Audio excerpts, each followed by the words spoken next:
Krisanovskaya, pelo menos é assim que eu leio, porque eu li alguns livros dela e tem outros tantos que eu comprei com a intenção também de fazê-lo, ou seja, ler. E na internet eu encontrei pouco material sobre a biografia dela, pouca coisa sobre a vida dela, né? E o que eu vou falar, grande parte é aqui da Wikipédia, né? Tá aqui, Wikipédia, assim eu leio, né? Aqui o dia 1/11/2025, às 7h39, a Enciclopédia Livre é de onde eu tirarei a maioria das informações e foi o texto mais completo sobre ela que eu realmente encontrei. Em Tallinn, Varsóvia. Aqui, né, até corrigir aqui, fala 1857, 14 de junho, né? E aqui 14 de julho, mas a data, pelo que eu constatei em outras fontes, é esta aqui mesmo. Bom, e faleceu em 29 de dezembro de 1924. Faleceu na miséria e em virtude da tuberculose, da qual, inclusive, né, segundo o que consta aqui, ela havia se curado, né, de forma, digamos assim, milagrosa, né, espantosa. Então aqui diz que ela, através, né, ou melhor, sendo médium do espírito Rochester, né, o conde de Rochester, que seria John Wilmot, né, que aliás há um filme sobre ele. Então eu vou fechar aqui, né, o vídeo.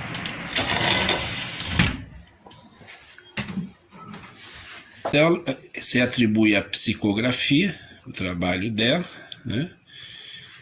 E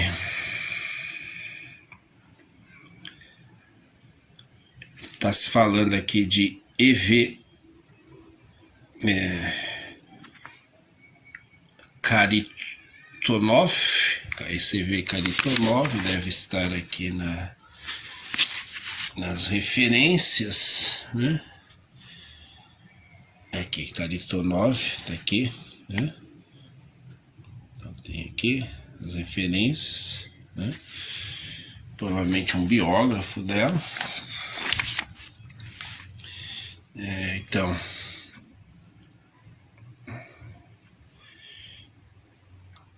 Então temos temas ocultistas, né?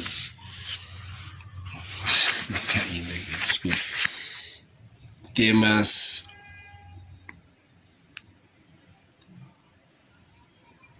ocultistas cosmológicos, segundo a primeira mulher representante da literatura de ficção científica. Ocultismo, esoterismo, descobertas científicas recentes, experiências psíquicas dos círculos espiritualistas europeus. Aliás, o marido dela, vamos ver aqui, tá aqui, ó.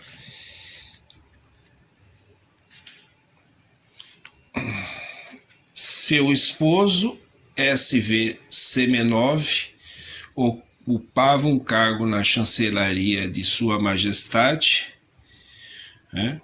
E em 1904 foi nomeado Kammerger, né? Uma espécie de uma espécie de secretário do czar Nicolau II da Rússia. Semenov era um espírita, né? Semenov era um espírita famoso e presidia o Círculo de Pesquisas Psíquicas de São Petersburgo.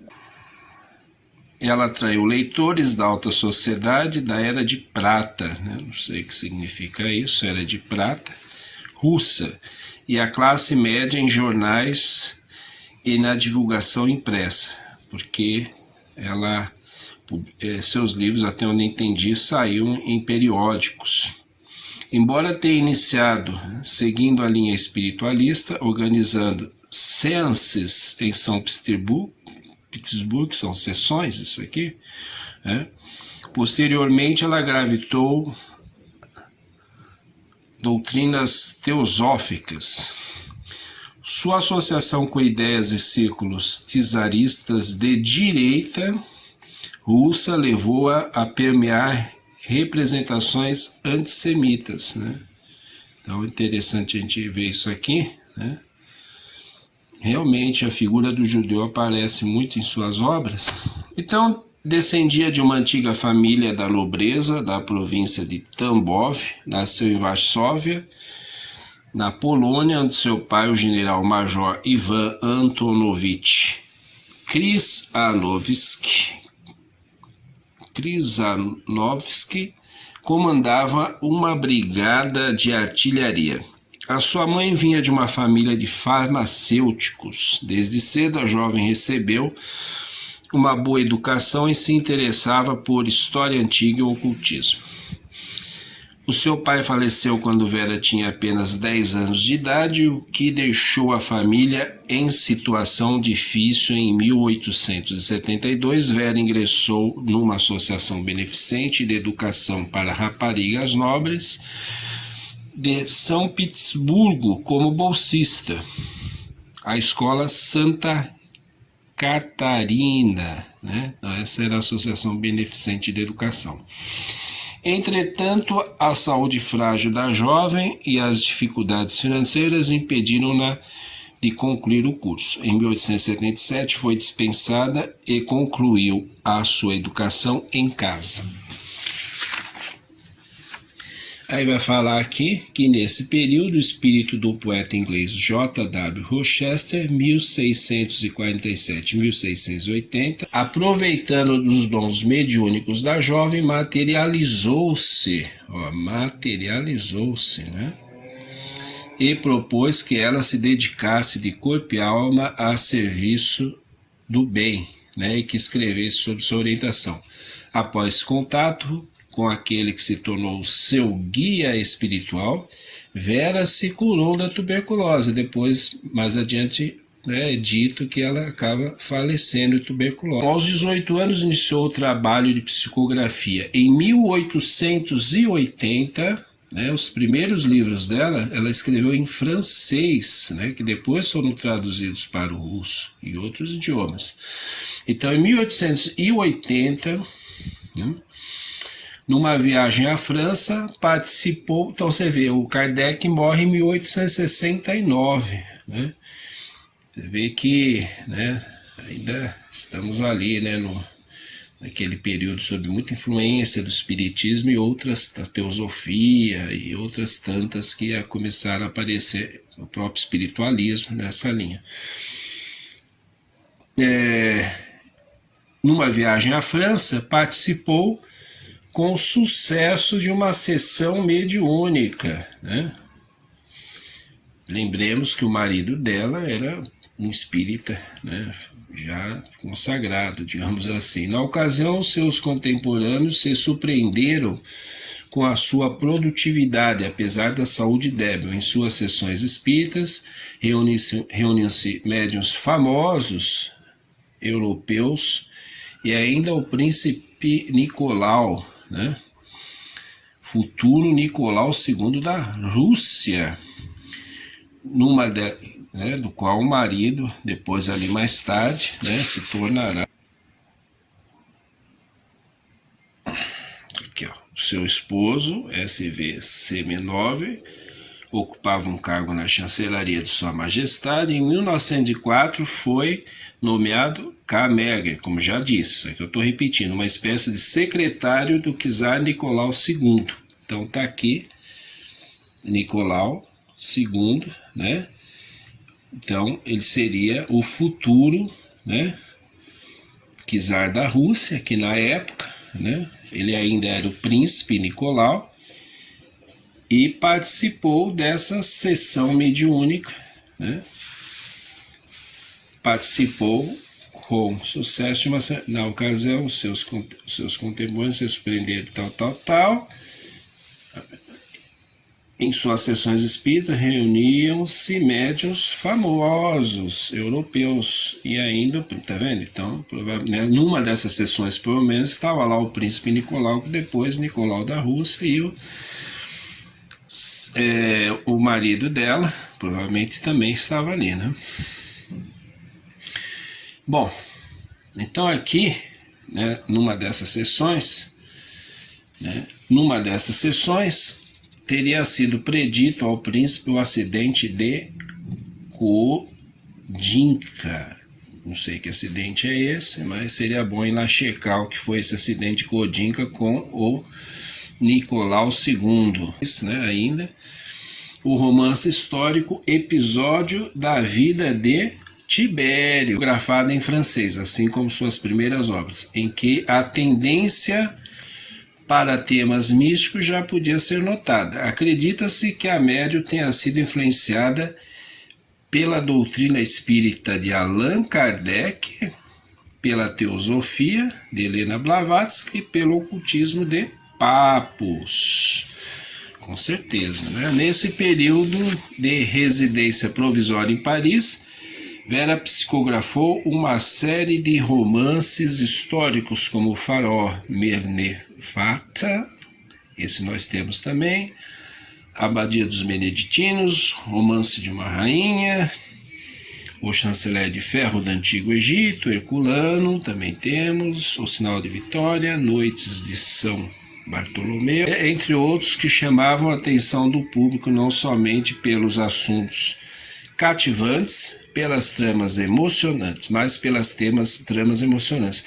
Realmente, né, as tramas elas são muito bem elaboradas, são tramas até, são assim, fáceis de acompanhar, não são aquelas tramas que a gente se perde no assunto, né, e tem que ficar voltando, né, não são... mas são muito envolventes, o contexto histórico, a ambientação, a gente realmente se sente nesses ambientes, é muito bem feita, né? E claro que sempre com aquele, pelo menos os que eu vi, aquele fundo de romance, né? Ali o casal, a namorada, aquela coisa toda. Pelo romance O Chanceler de Ferro do Antigo Egito, a Academia de Ciências da França concedeu-lhe o título de oficial da Academia Francesa. E em 1907, a Academia de Ciências da Rússia concedeu-lhe a menção honrosa pelo romance Os Luminares Tchecos. Realmente, eu estou lendo aqui, Os Luminares Tchecos, que fala de Jan Hus, né? Na Tchecoslováquia, obviamente, muito legal, estou gostando demais, né? Estou no começo ainda, mas já estou muito contente com essa obra. Então, está aqui Semenov, seu marido, né? Que acaba sendo... Então, com a Revolução Russa, em 1917, Semenov, o marido, né, de Vera, foi detido e morto na prisão Krest, e Vera teve que se exilar com sua filha Tamara, né, na Estônia. Então, acaba, né, com tudo da Revolução Russa, ela foge para a Estônia, onde conheceu privações. Por mais de 2 anos, teve de trabalhar na usina madeireira Forest, onde o trabalho físico acima de suas forças afetou sua saúde. Veio a falecer, né? Veio a falecer de tuberculose. Ela havia se curado de tuberculose em 1924, na miséria. Eu não sei se sua filha também faleceu, né?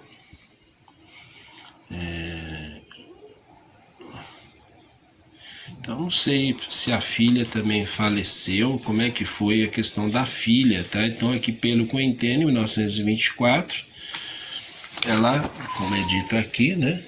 1924, então,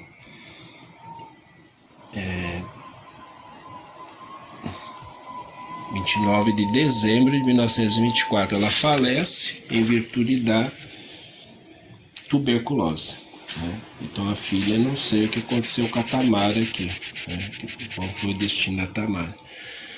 Bom, aí diz aqui que seus livros foram publicados no jornal Svet, então acredito que em periódicos, né, como era comum, né, até onde eu sei na época.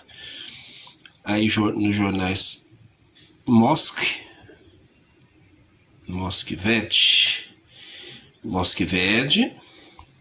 Novoe Vremia, né, Rusvest, Rodina, Panskimir. Bom, desculpem as pronúncias aí, né? Eu tô lendo aqui como tá saindo agora na hora aqui. O tema principal nessa produção era o da luta universal entre as forças do bem e do mal. A interdependência das forças ocultas no ser humano e no cosmos, além dos segredos da matéria original, também chamada de Primeva. Em suas... de Primeva. Deixa eu ver aqui. De Primeva, né? Tá. Nas suas obras é chamada de Primeva. Essa matéria original. A linha espiritual de ficção científica afirmou-se nos romances seguintes, como Castelo Encantado, As Duas Esfinges, na trilogia Na Ordem O Terrível Fantasma, do Castelo Escocês, do Reino das Trevas, e abriu-se plenamente na série mais popular da escritora, a Pentalogia, Os Magos. Olha, eu tenho aqui Os Magos, mas não sabia que era uma pentalogia, que inclui os romances na ordem. Olha, o Elixir da Longa Vida, eu só tenho Os Magos aqui, a Divina Ira, né? Olha só, então é uma pentalogia. A Ira Divina, A Morte do Planeta, né? Aliás, eu tenho visto em audiolivro aqui no YouTube, Os Legisladores. Então você vê uma pentalogia, né? Os magos aqui, ó, se incluem nessa pentalogia. Que interessante, né? Bom, após a Revolução Russa, as suas obras foram banidas e destruídas. Com a sua morte, voltaram a ser publicadas em idioma russo por editoras na Letônia e na Alemanha.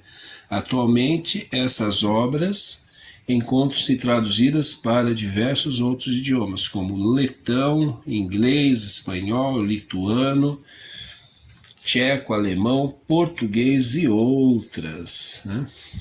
Tá dizendo que carece de fonte aqui, né? Bom, alguns críticos na Rússia consideram o nome Rochester, né, apenas um pseudônimo de Vera, ao passo que outros consideram que a médium foi coautora, junto com Rochester. Foi coautora das obras. Nas edições russas, a autoria figura como Vera Krisanovskaya Rochester, ou Vera Krisanovskaya, entre parênteses, Rochester. Aí aqui traz as referências, né?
encontrei este texto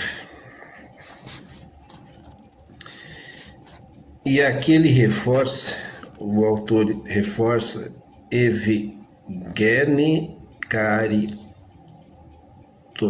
desculpe, realmente, obviamente não se pronuncia assim, eu estou tentando só para ficar a referência aí, depois, né, quem souber russo, né, me corrija. Então, ensaio sobre a vida e a obra de Vera, acho que é Ivanovna, né? Depois eu confirmo, Ivanovna, VI, Krizanovskaya, Rochester, como diz o texto da Wikipédia, em russo eles costumam grafar assim, como se fosse realmente ali um pseudônimo da autora. Então, a primeira dama da ficção científica, né? Aquele reforço que já foi dito no texto da Wikipédia, né? Então ele diz assim, não há nenhum exagero no título deste ensaio, está tudo absolutamente correto. A escritora espírita russa Vera Krizanovskaya, historicamente, é realmente a primeira mulher escritora de ficção científica na literatura mundial e a primeira escritora de ficção científica profissional da Rússia. Mary Shelley, criadora do famoso Frankenstein, usava a ficção científica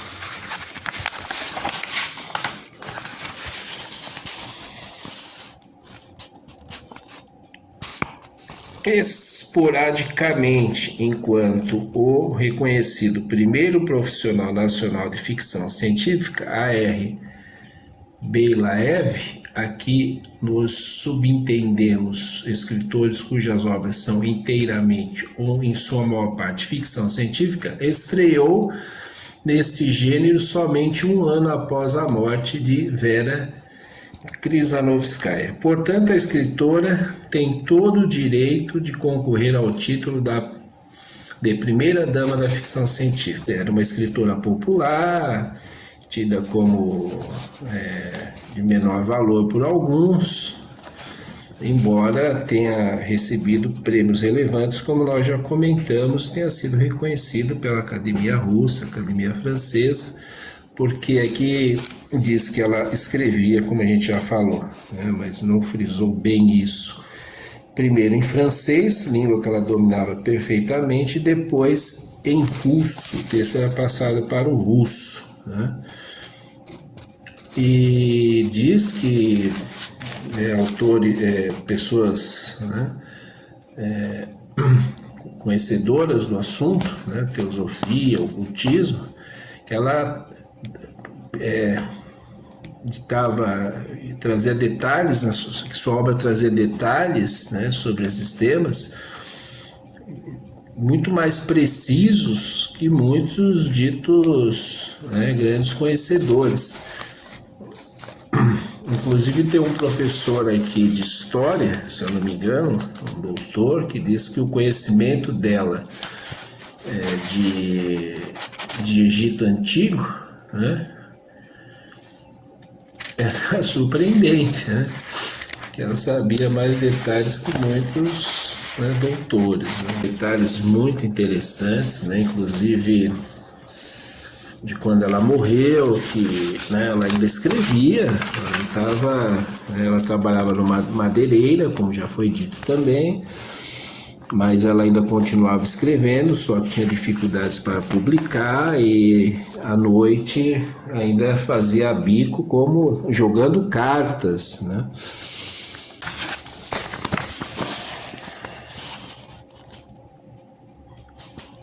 Então aqui, ó. Aqui é detalhe da psicografia. Frequentemente, no meio de uma conversa, ela de repente se calava, ficava pálida e, passando a mão pelo rosto, começava a repetir a mesma frase: "Dê-me um lápis e papel, rápido."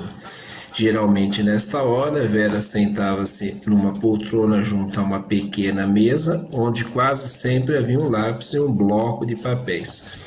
Sua cabeça ficava levemente jogada para trás e os olhos semicerrados concentravam-se num único ponto. De repente, ela começava a escrever sem olhar para o papel.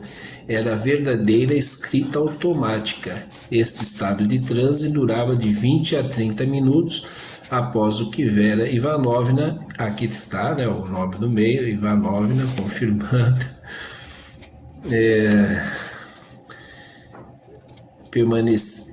geralmente desmaiava. As transmissões por escrito terminavam sempre com a mesma palavra, Rochester.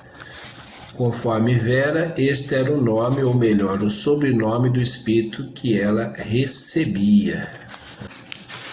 Bom, aqui vai falar de obras de ficção, que ela descreve utopias, né? Viagens a outros planetas, fugas da Terra, formação de novas civilizações, né? A linha espiritual e de ficção científica afirmou-se nos romances iniciais, como Castelo Encantado, As Duas Esfinges, A Uma, e abriu-se em todo o seu esplendor na série mais popular da escritora. Então aqui confirma a pentalogia Os Magos, né, que inclui, como a gente já falou, né, então confirmando aí, o pobre médico Ralph Morgan, acometido de uma doença fatal, recebe a visita de um misterioso indivíduo que lhe propõe a imortalidade em troca de serviços sinceros. Estão aqui dando aspectos, né, da obra e outros tipos de obras que ela escreveu. Né? Não só limita a obras históricas e de ficção, ela também escreveu romances do cotidiano e de amor que adquiriram popularidade numa determinada faixa de público.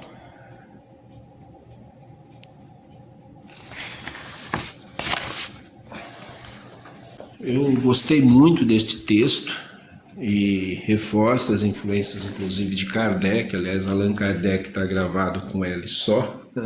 Quem tiver interesse, se você quer só como referência, né, desse texto que a gente acabou descobrindo aí na internet, e sugiro, né, porque realmente é um texto muito interessante e que traz informações aí preciosas. Todo sempre inacessível para os mortais comuns, o mundo subterrâneo.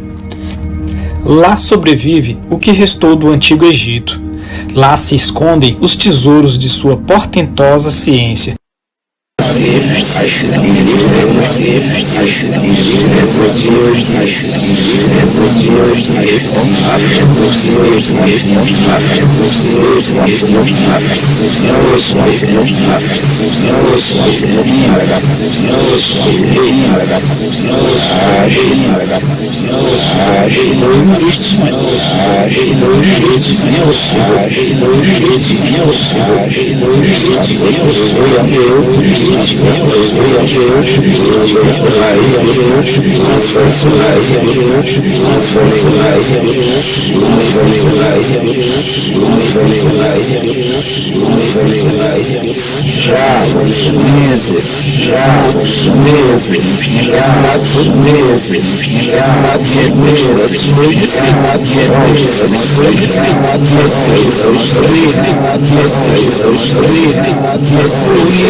Vou mostrar a parte dos livros que eu tenho da Vera Krishnanovskaya.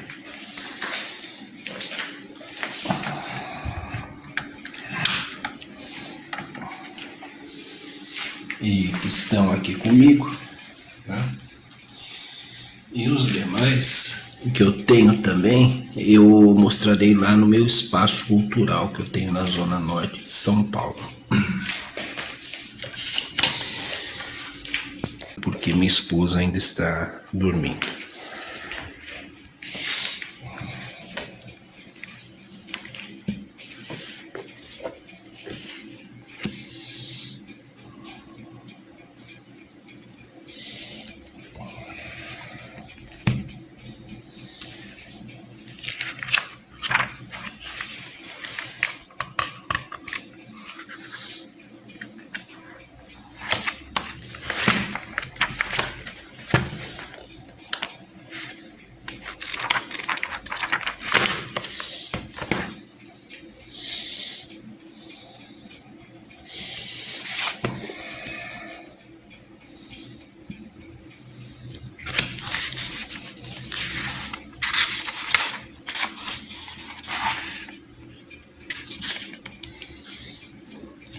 Vocês veem que aqui o fundo está interferindo no texto, né?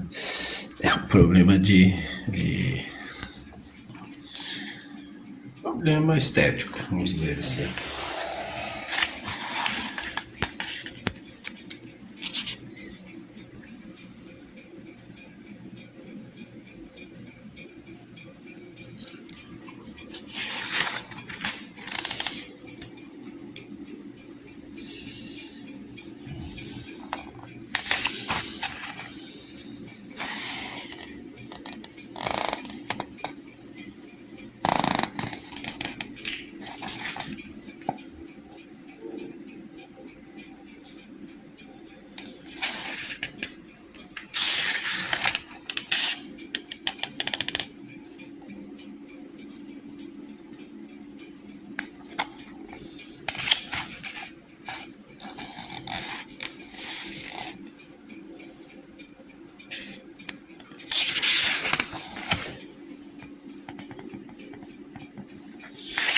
São personagens do livro A Vingança do Judeu.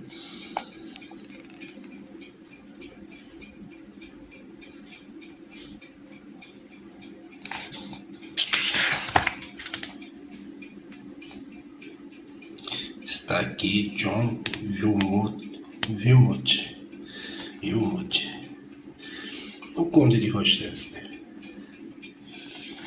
Conde de Rochester.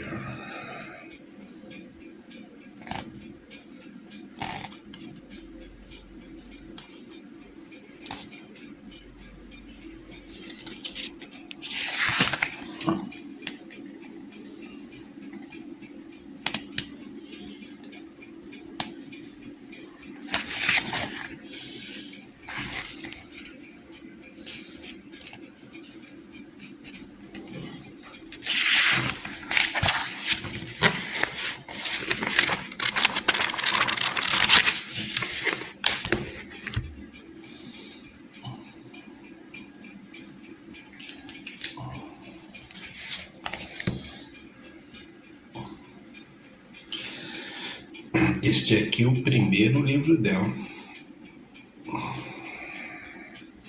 E vejam que a grafia do nome está diferente. Vera W. Krijanovski.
os luminares tchecos, que recebeu menção honrosa da Academia de Ciências da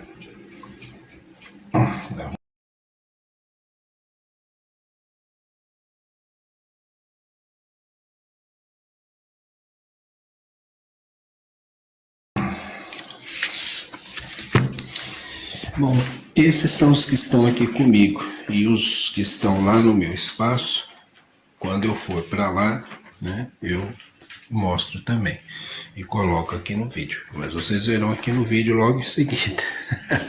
É questão de espaço-tempo aí, né?